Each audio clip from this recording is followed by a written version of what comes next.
예, 하나님 말씀 열왕기하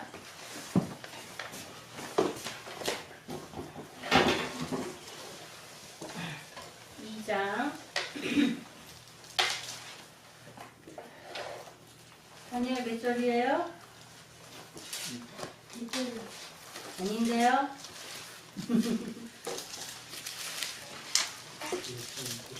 아니죠.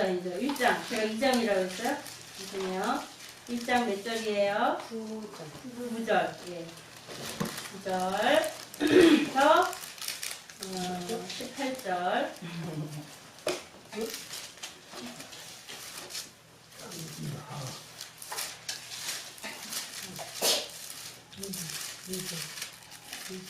기록하겠습니다. 이에 50부장과 그 50인을 엘리야에게로 보내매 저가 엘리야에게로 올라가서 본즉 산 꼭대기에 앉았는지라. 저가 엘리야에게 이르되 하나님의 사람이여 왕의 말씀이 내려오라 하셨나이다. 엘리야가 50부장에게 대답하여 가로되 내가 만일 하나님의 사람이면 불이 하늘에서 내려와서 너와 너의 50인을 살을 지르다 하매 불이 곧 하늘에서 내려와서 저와 그 50인을 살랐더라. 왕이 다시 다른 50부장과 그 50인을 엘리야에게로 보내니 저가 엘리야에게 일러 가로되 하나님의 사람이여 왕의 말씀이 속히 내려오라 하셨나이다. 엘리야가 저에게 대답하여 가로되 내가 만일 하나님의 사람이면 불이 하늘에서 내려와서 너와 너의 50인을 살을 지르다 하매 하나님의 불이 곧 하늘에서 내려와서 저와 그 50인을 살랐더라. 왕이 세 번째 50부장과 그 50인을 보낸지라. 셋째 50부장이 올라가서 엘리야의 앞에 이르러 꿇어 엎드려 간구하여 가로되 하나님의 사람이여 원컨대 나의 생명과 당신의 종인 이 50인의 생명을 당신은 귀히 보소서. 불이 하늘에서 내려와서 전번에 50부장들과 그 50인들을 살랐거니와 나의 생명을 당신은 귀히 보소서 하네. 여호와의 사자가 엘리야에게 이르되 너는 저를 두려워 말고 함께 내려가라 하신지라. 엘리야가 곧 일어나 저와 함께 내려와서 왕에게 이르러 보아내 여호와의 말씀이 내게 사자를 보내어 에그론의 신 바알세불에게 물으려 하니 이스라엘의 그 말을 물을 만한 사람이 없음이냐. 그러므로 내가 그 올라간 신상에서 내려오지 못할지라 내가 반드시 죽으리라 하셨다 하라. 왕이 엘리야의 전한 여호와의 말씀대로 죽고 저가 아들이 없으므로 여호람이 대신하여 왕이 되니 유다 왕 여호사밧의 아들 여호람 제2년이었더라. 아하시아의 남은 사적은 모두 이스라엘 왕 역대 시작에 기록되지 아니하였느냐. 아멘. 예, 지난 시간에 아합에 이어서 누가 왕이 됐죠? 이스라엘의 아하시아가 왕이 됐죠. 예, 아하시아가 왕이 됐는데 이 아하시아 역시 자기 아버지의 악행을 그대로 이어서 했기에 이제 하나님께서 여호사밧 이 아하시아에게 질병을 주셨죠. 어떻게 하다가 병이 생겼다고 그랬죠?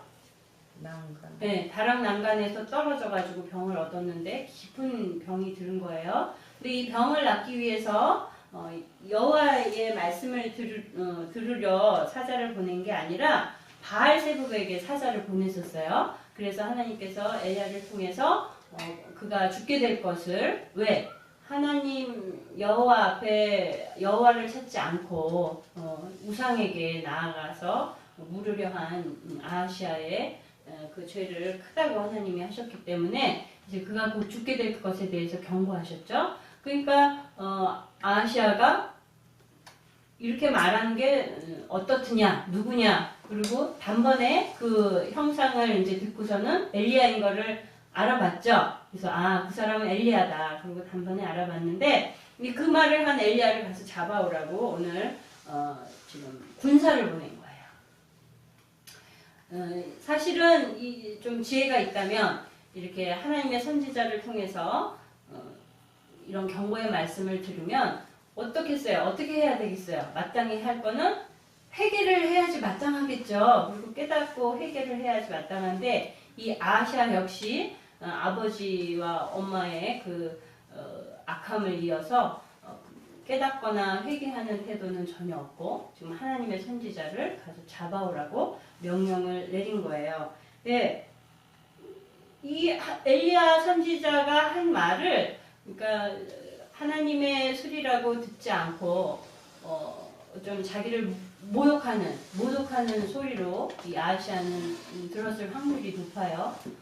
그랬기 때문에 지금 엘리야를 잡아오라고 보냈는데 엘리야가 어떤 사람인지는 이 아하시아도 분명하게 지금 느끼고 있는 거예요. 자기 부모가 아합이 살아있을 때에 이 엘리야가 했던 모든 일들과 하나님의 말씀을 전했던 일들 그리고 많은 기적들 이런 것들이 실제적으로 이루어지는 광경들을 많이 목격했을 것이고 또 그것에 대해서 자세하게 들어서 알고 있을 터인데 그러니까 이게 뭐 농담이나 허튼 소리 사람의 입에서 나오는 그냥 사람의 생각이나 허튼 소리가 아니라는 그런 건 분명하게 아하시아가 알았겠죠. 그럼에도 불구하고 지금 군사를 보내서 엘리야를 잡아오라고 명령을 합니다. 그렇지만 하나님의 역사로 이 군사들이 다 그 자리에서 그냥 하늘에서 내려오는 불로 다 죽어버리고 거의 100명이나 되는 지금 50부장이 한 번 갔죠. 50부장은 뭐냐면 50명의 군사를 지휘하는 말하자면 대표인 거예요. 군인인 거예요. 그러니까 50명의 군사들과 함께 갔겠죠. 그러니까 51명이 두 번 갔으니까 최소 102명이잖아요.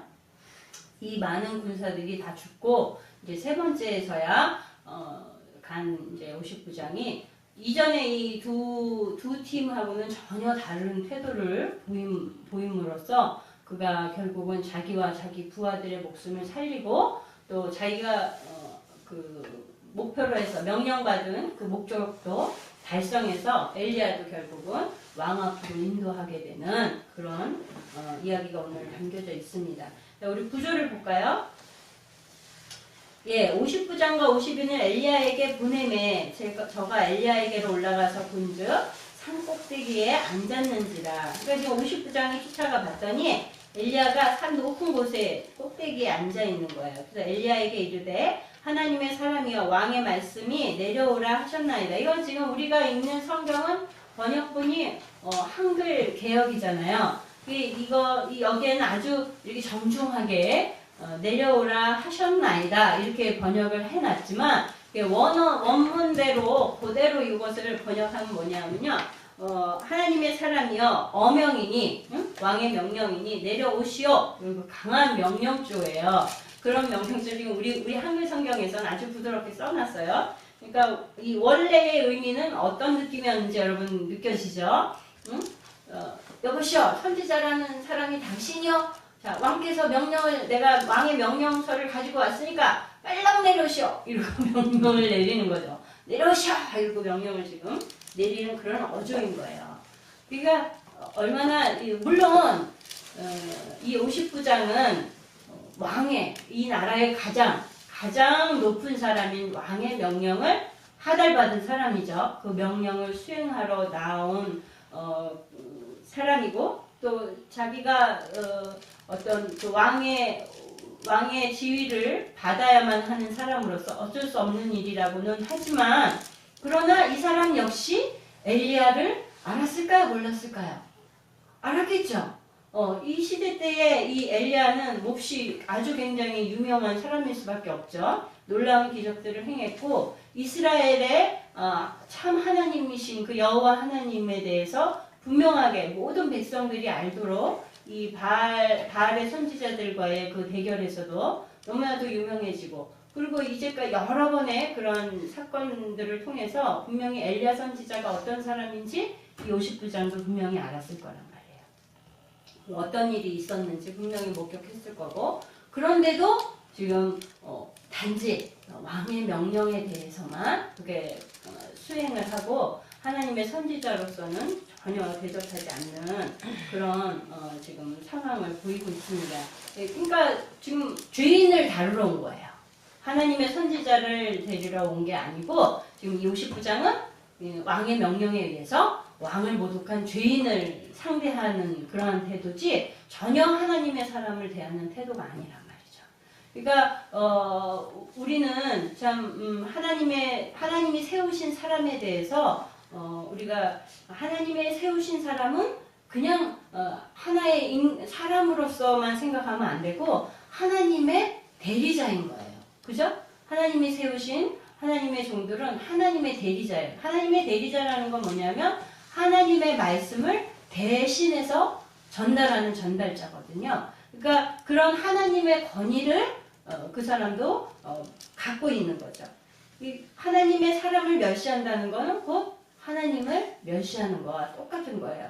지금 엘리야 선지자에 대해서 하나님의 선지자로서 하나님의 대언자로서 지금 59장이 되는 것이 아니라 지금 단지 한 사람의 죄인을 다루듯이 하는 것은 하나님의 권위를 사람의 권위보다 낮게 생각하는 거죠. 예, 그럼 결국 지금 어떻게 되냐면 결국은 그래서 엘리야 선지자가 하늘에서 불을 명해서 결국은 그와 그 50인의 부하가 다 타 죽고 말았죠. 조금만 더 지혜로웠다면 하는 그런 안타까움이 있어요. 그럼 우리가 하나님의 사람들에 대할 때에 이렇게 신뢰하고 존중하고 이러한 태도를 해야 한다는 것은 그 사람이 뭐 대단히 잘났거나 아니면 외모가 출중하거나 무슨 능력을 행하거나 이래서가 아니라 그 하나님이 선택해서 하나님의 말씀을 대신해서 전하는 사람이기 때문에 하나님의 대언자로서 그 사람을 존중하고 신뢰하는 것이지 그 한 인간의 어떤 잘난 모습 때문에 하는 것이 전혀 아니라는 거죠. 그러니까 하나님의 사람을 높이는 것은 누구를 높이는 거예요? 하나님을 높이는 거예요. 뭐 인간을 우대하라는 의미가 아니라 우리가 그래서 하나님께서 하나님의 사람들을 세우시는 이유가 뭘까요? 목적이 뭘까요? 왜 하나님의 사람을 세우실까요? 하나님 대신 높은 곳에 군림하라고? 그런 게 아니죠. 하나님의 백성들을 돌보고 위험한 가운데 있을 때에 그들의 길을 알려주고 그들이 마땅히 행할 바를 알려주고 가르치게 하기 위해서 하나님의 사람을 세우시는 거죠. 그러니까 누구를 위해서 세우신 거예요? 하나님의 백성을 위해서 세우신 거죠. 그렇기 때문에 하나님의 사람들을 대할 때에 우리가 경솔한 행동이나 태도로 하면 안 되겠습니다. 네, 이 말씀이 있어요. 히브리서 13장 17절 우리 한번 찾아서 읽어볼까요?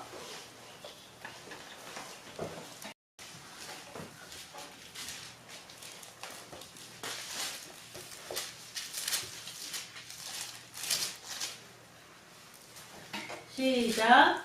너희를 인도하는 자들에게 순종하고 복종하라. 저희는 너희 영혼을 위하여 경성하기를 자기가 회개할 자인 것 같이 하느니라. 저희로 하여금 즐거움으로 이것을 하게 하고 근심으로 하게 말라. 그러지 않으면 너희에게 유익이 없느니라.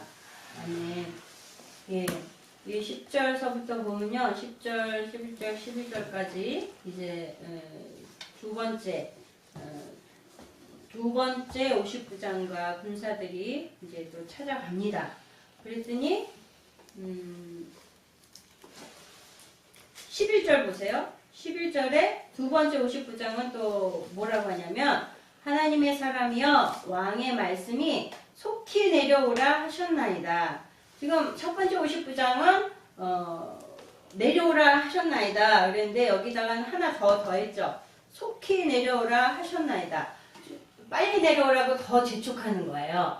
지금 앞에 59장과 그 군사 50명의 군사들이 다 이게 불에 타서 산화돼서 죽은 거를 이 사람은 모르고 갔나요?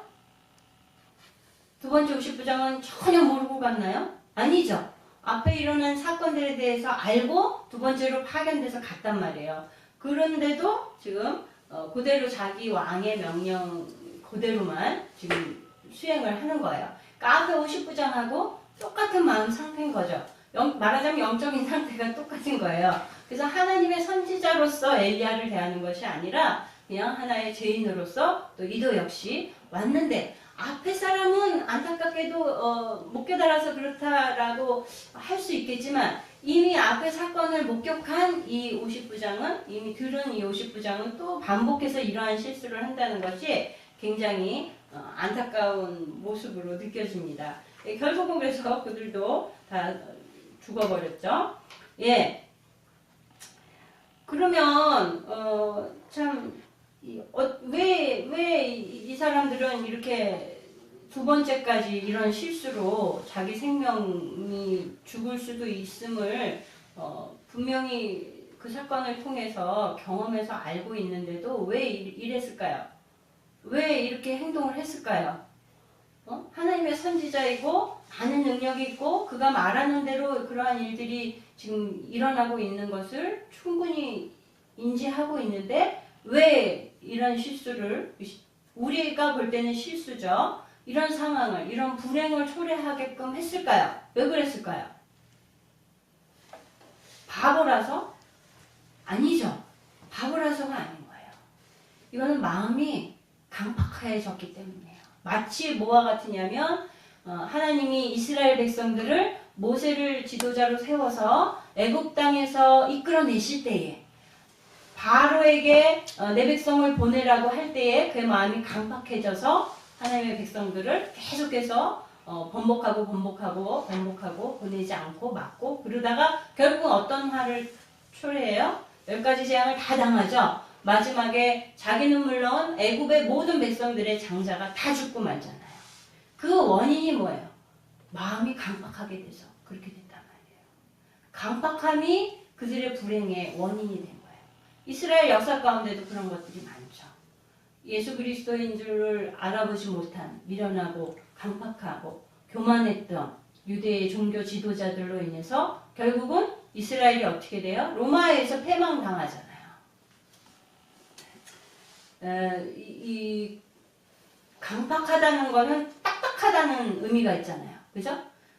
우리 몸에 있어서 질병으로서 딱딱해지는 부분이 있죠. 쉽게 우리가 생각하는 간경화. 저의 스승이셨던 중학교 미술 선생님이 간경화로 돌아가셨거든요. 근데 처음에는 간염이었어요. 술을 굉장히 많이 드셨어요. 예술가다 보니까 그냥 하는 게 그림 그리고 제자들 가르치고 그리고 술 마시고 모든 울분을 다 그걸로 풀어요. 그게 그 하루 일과의 전부예요. 예, 그런 분이셨는데 술을 많이 먹으니까 간이 나빠져가지고 간염이 됐는데 얼마 안 있다 간경화로 돌아가셨어요. 굉장히 저로서는 굉장히 그때 안타까웠는데 잠깐 옆으로 세자면 굉장히 제가 그때 외로운 시절이었거든요. 외로울 때 하나님이 그래서 이렇게 그림을 그릴 수 있게 그런 환경을 주셨던 것 같아요. 그 선생님 통해서 많이 공부하고 그 선생님은 호랍이냐 우리 엄마가 그랬을 정도로 밤늦게까지 애들을 붙잡고 가르치고 이랬었거든요. 근데 제가 환경이 저희 엄마가 이제 전도사셨을 때니까 그것도 무급 전도사. 그러니까 뭐 돈도 없죠. 그러니까 저는 그림을 그리고 싶어도 꿈을 꾸기 어려운 그런 상황이었어요. 그러니까 굉장히 안타깝게 여기셔서 선생님께서 제가 고등학교 가도 그림을 그릴 수 있도록 도와줄 테니까 나한테 와서 배워라 그러셨거든요. 그런데 고등학교 갔더니 학교에서 못 나가게 하는 거예요. 그림 그리러 가는 수강증을 내놓고 가야 된대요. 뭐 수강증이 어디 있어요? 학원 가는 게 아니잖아요. 그러니까 못 갔어요. 그러고 나서 얼마 있다가 이제 안 되겠다.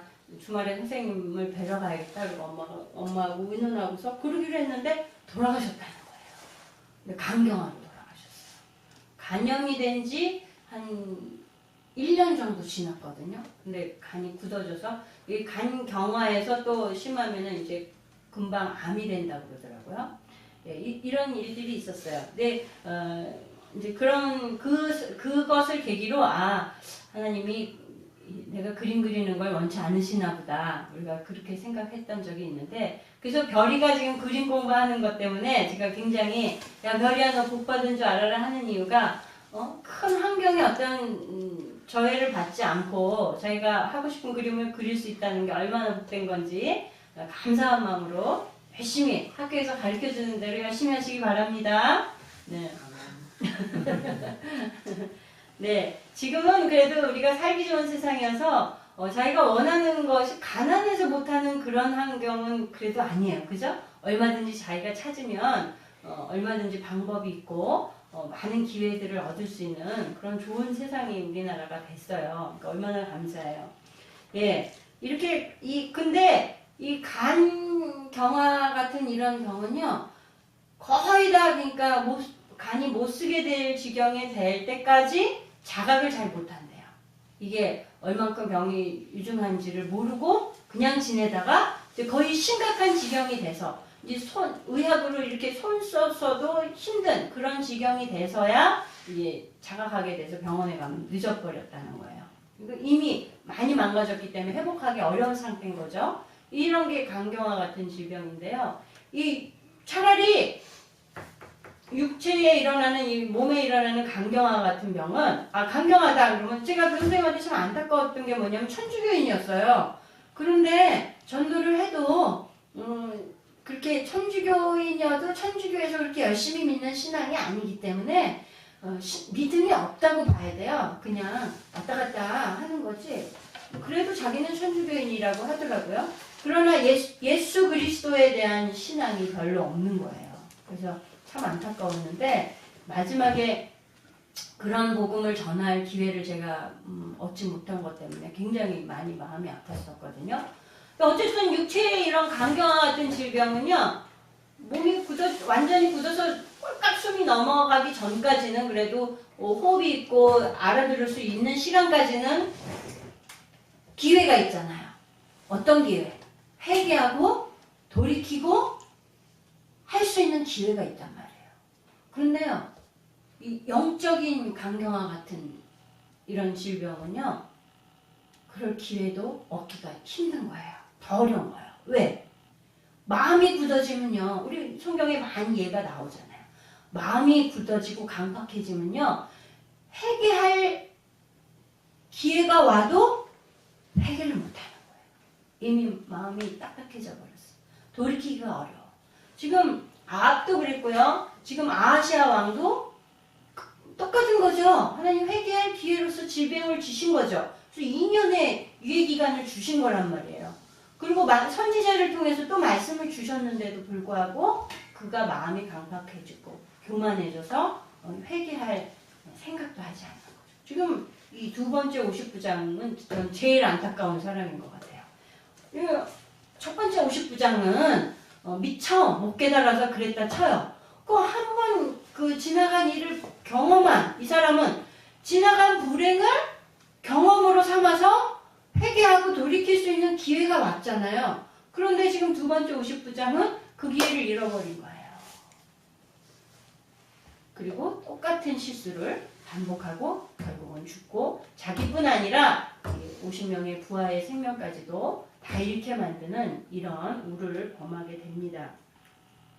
예, 마음이 강팍해지면요, 우리에게 생명을 주신 그 하나님의 말씀을 받아들이기가 어려운 상태가 되는 거예요.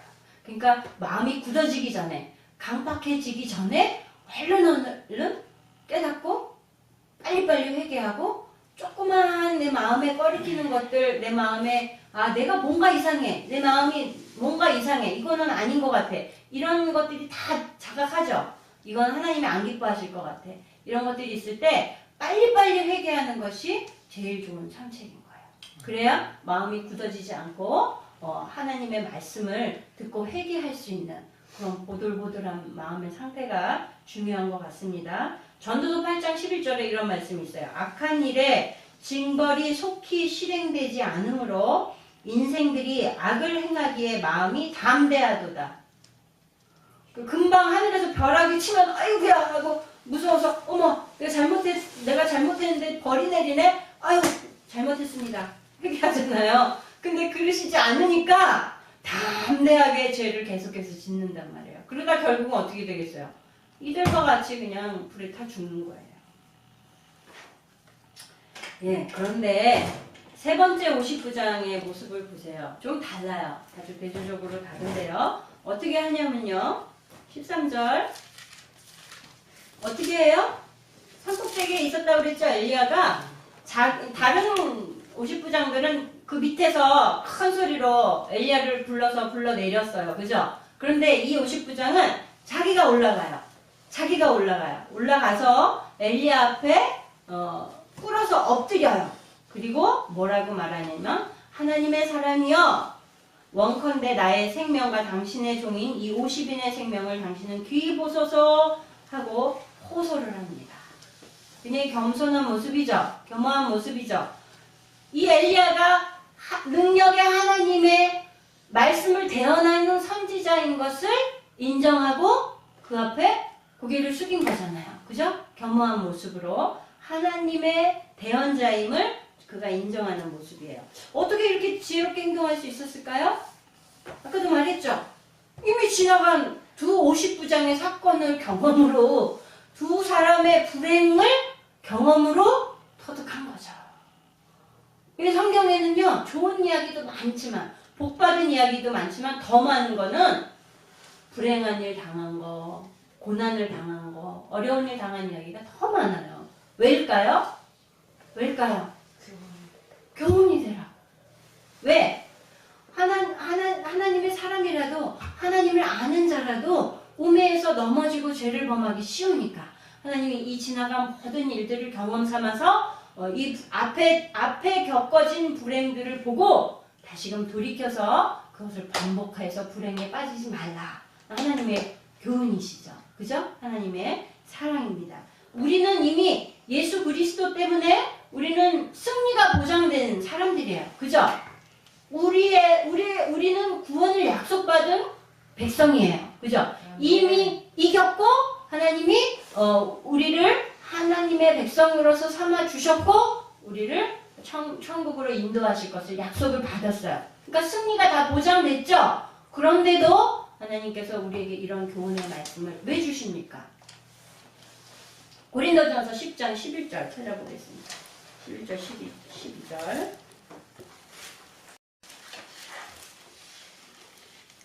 시작. 아직 못 찾으셨어요? 자, 준비됐나요? 네. 시작. 저희에게 당한 이런 일이 거울이 되고 또한 말세를 만난 우리의 경계로 기록하였느니라. 그런즉 선들로 생각하는 자는 넘어질까 조심하라. 이 말씀인 거예요. 경계로 기록하셨대요. 네? 거울이 되고 말세를 만난 우리의 경계로 기록해 주셨대요. 그래서 우리가 나는 믿음이 견고해 라고 생각하면 안 된다는 거예요. 우리가 쉽게 넘어질 수 있다는 거예요. 그죠? 그러니까 언제나 교만한 마음보다는 우리가 겸손한 자세로 하나님의 말씀을 받고 순종하려고 애쓰는 백성이 되야겠습니다. 예, 15절에 자, 그러니까 이제 이 50부장과 군사는 죽었어요, 안 죽었어요? 세 번째, 안 죽었죠. 그리고서 천사가 뭐라 그래요? 여호와의 사자가 저를 두려워 말고 함께 내려가라. 그래요. 예. 그러니까 엘리야가 어떻게 해요? 곧 일어나 저와 함께 내려와서 왕에게 이르러. 그러니까 하나님의 사자가 이제 두려워 말고 내려가라 하니까 말씀에 즉각 순종하는 거예요. 그런데 이 상황이 엘리야로서 천사의 입장 말고 사람 선지자이지만 사람인 인간 엘리야로서는 참 이 상황이 사실은 쉽지 않은 상황이에요. 왜? 지금 왕이 자기를 죄인으로 취급해서 지금 군대를 지금 세 번째 보낸 거잖아요. 두 군데가 불타 죽었는데도 불구하고 세 번째 아주 강경한 태도로 지금 이 자기를 잡아오도록 지금 엄중하게 지금 군대를 보낸 거잖아요. 그러면 만약에 이 군대를 따라서 자기가 간다. 왕 앞에 간다 그러면 인간적으로 생각했을 때 바보가 아닌 이상 백발백중 자기는 어떻게 돼요? 죽을 거든지 뭐 중한 형벌을 받든지 그럴 거라고 생각이 되지 않겠어요? 그런데도 불구하고 말씀에 순종해서 즉각적으로 왕 앞에 나아갑니다. 하나님의 말씀을 믿고 신뢰하기 때문이죠. 이 엘리야는 성경 가운데 하나님의 말씀에만 반응하는 모습들이 많이 나와요. 그러니까 하나님의 말씀엔 즉각 순종해요. 그런데 그렇지 않을 때는 아주 수동적이에요.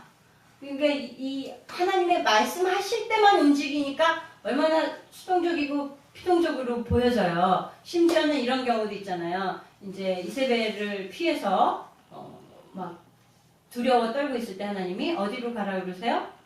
그리 시냇가로 보내시죠. 거기서 하나님이 보내주시는 것들을 먹고 살잖아요. 그때 얼마나 그런 모습들이 굉장히 수동적으로 느껴지잖아요. 막 역경을 헤쳐서 막 이렇게 개척하는 나가는 그런 스타일이 아닌 것 같이 보여진단 말이에요. 그렇게 보여지는 이유가 뭐냐? 하나님이 말씀하실 때에 움직이는 사람이었던 거예요. 그러니까 또 다시 다른 억양으로 말하자면 하나님의 말씀에만 반응하고 순종하는 그런 선지자였던 거죠. 그런데 그렇다는 것은 뭐예요? 자기 행동의 원인, 자기 행동의 잣대, 자기 행동의 척도, 그거를 하나님의 말씀으로서만 원인을 삼았다는 거예요. 그러기 참 쉽지 않죠? 예, 우리가 행동하는 요인들을, 원인들을 살펴보면 많은 요인들이 있어요. 우리 개인적인 이익이나, 그리고 또 내가, 내 욕구에 적합한 것들이나 이런 것들이 있을 때 우리가 아주 능동적으로 움직여지는데 그러나 엘리야는 반면에 이렇게 하나님의 말씀에 능동적으로 움직이는 그런 사람이었던 것 같아요. 자, 그렇다고 해서 엘리야가 우리가 알고 있듯이 막 450명의 바알 선지자들과 대항해서 막 싸우고 이랬던 대담한 선지자로서만 비춰지는 게 아니라 아주 하나님의 말씀이나 신앙에 있어서는 아주 적극적이고 담대한 모습이었지만 자기 개인적인 육체의 목숨에 관련된 일들, 자기 목숨이 위태로운 사건들, 이런 일이 있을 때는 굉장히 전혀 딴 사람 같이 아주 소극적이고 벌벌 떨고 막 우울증에 빠진 것 같이 행동하고 이런 모습들이 성경에 많이 나오거든요. 그래서 야고보는 엘리야는 우리와 성정이 같은 사람이다, 이런 표현이 나와요. 그런 걸로 봤을 때 엘리야도 굉장히 어떻게 보면 소심한 그런 면이 있는데, 그러나 그럴지라도 지금 오늘 보면은 왕 앞에 나아가서 뭐라 그래요? 하나님의 말씀을 그대로 전하죠. 당신이 죽을 것이고 네가 바알세복을 하나님이 없어서 이 이스라엘에 여호와가 없어서 바알세복에게 너의 병을 묻느냐, 네가 죽을 것이다 라는 말씀을 그대로 다시 전한단 말이에요. 그러니까 이 얼마나 담대함이 필요하겠어요. 하나님을 의지하고서 내가 죽으면 죽으리라 하는 마음으로 왕 앞에 나아가서 이런 말씀을 대언하는 거겠죠. 예, 우리 성도들의 삶도 이런 말씀 앞에서 담대하고 말씀을 전할 때에 정말 하나님의 말씀 그대로를 전할 수 있는 그런 담대함이 있어야겠어요. 예, 요즘 세대는 진리가 아니라고 그러고 진리가 아닌 것을 진리라고 하고 이런 시대에 우리가 살고 있잖아요. 그죠? 그래서 많은 하나님이 미워하시고 싫어하시는 것들에 대해서도 하나님이 사랑이시기 때문에 그것들을 다 수용해야 한다고 하는, 그것이 바로 진리가 아닌 걸 진리라고 하는 잘못된 것들이거든요. 그것에 대해서 분명하게 말할 수 있다는 것은 참 굉장히 조심스러운 건데, 그건 어떤 면에서는 목숨을 걸고도 말해야 되는 거죠. 그렇게 어렵죠. 그런 시대에 살고 있어요.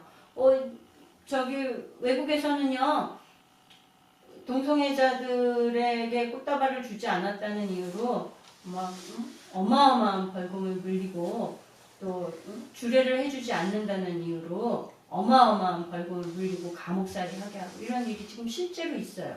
지금 벌어지고 있어요. 그러니까 거절하면 말하자면 차별하는 게 되는 거예요. 그 법을 지금 우리나라도 도입하고 있는 거죠. 우리나라도 만약에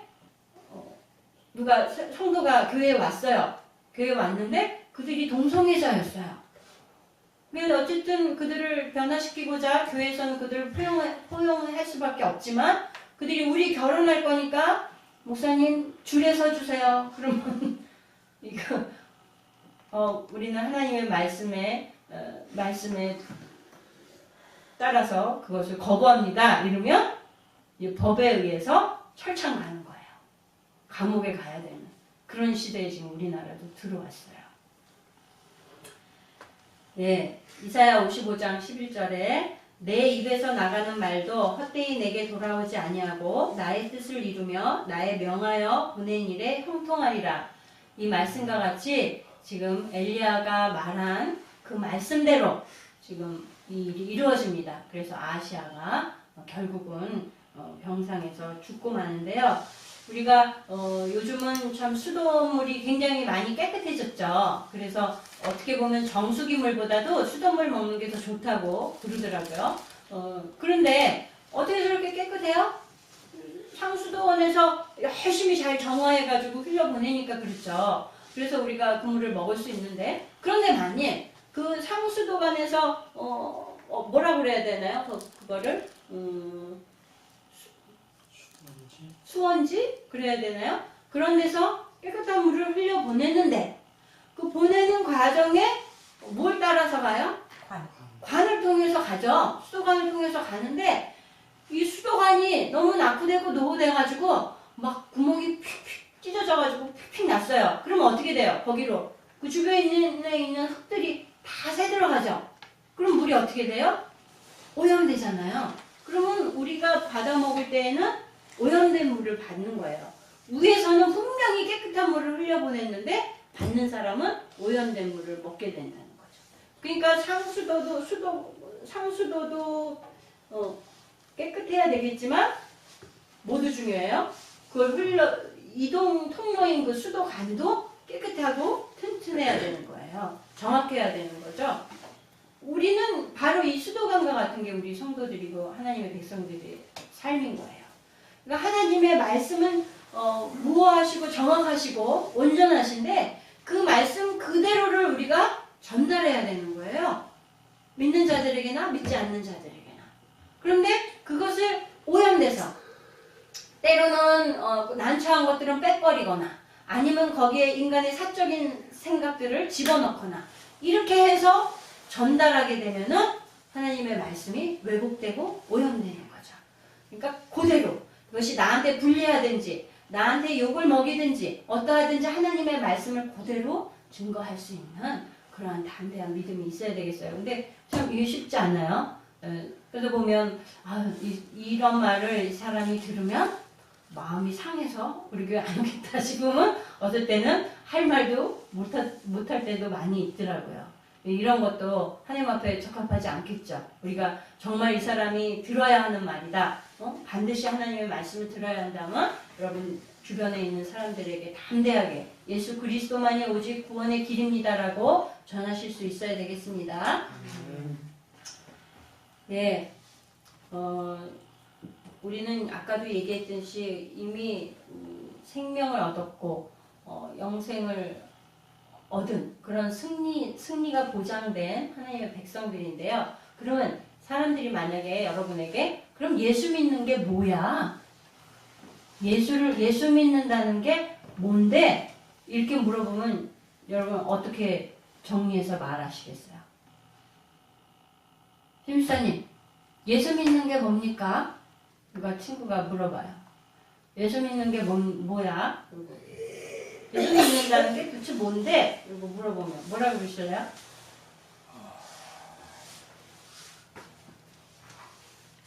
이 세상을 만드시고 인간을 창조하시고 그다음에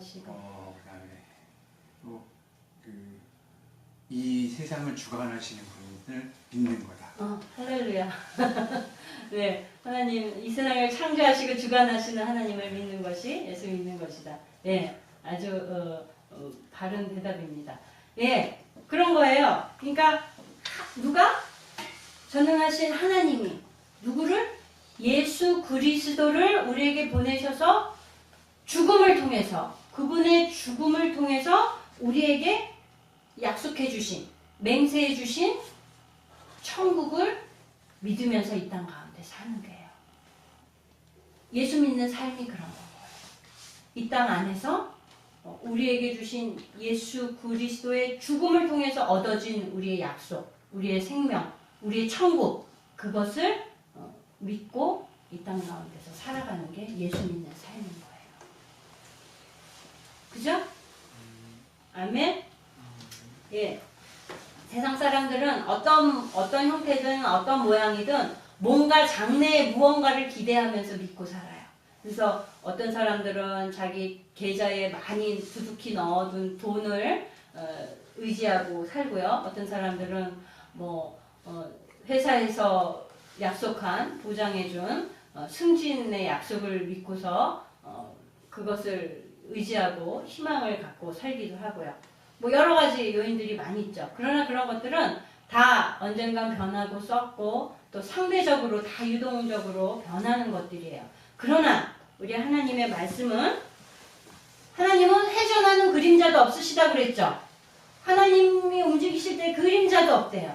그러니까 하나님은 변치 않으신다는 분이에요. 않으신다는 거예요. 영원히 우리를 사랑하시고 우리를 지키실 것을 약속하신 분이 바로 하나님의 사랑이거든요. 그것을 믿으면서 하나님 나라까지 여러분의 믿음을 견고히 하고 나아가시는 하나님 백성 되시기를 바랍니다. 예, 말씀 하나만 읽고 마칠게요. 요한복음 14장 1절 2절. 우리가 아주 잘 아는 거예요. 요한복음 14장 1절 2절. 예수님이 우리에게 주신 말씀이에요.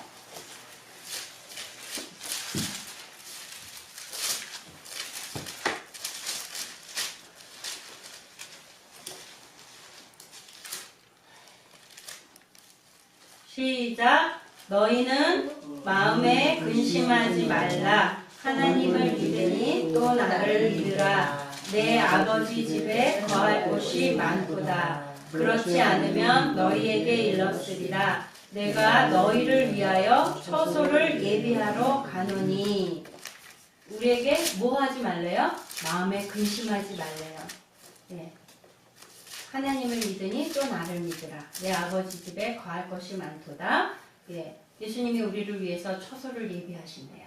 우리가 그 나라를 바라보면서 이 땅 가운데서 살지라도 근심하거나 걱정하지 말고 세상의 부유한 것들로 인해서 절망하지 말고 우리의 육체가 연약해질지라도 우리의 영을 살리시는 하나님을 믿으면서 담대하게 하루하루 사시기를 바랍니다. 아멘. 기도하겠습니다.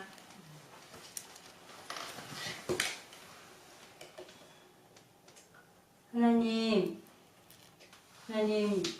믿음이 없어서 하나님을 알지 못하고 또 마음이 강팍하여서 회개하지 못하는 어리석은 우를 범하지 않게 도와주시기 원합니다.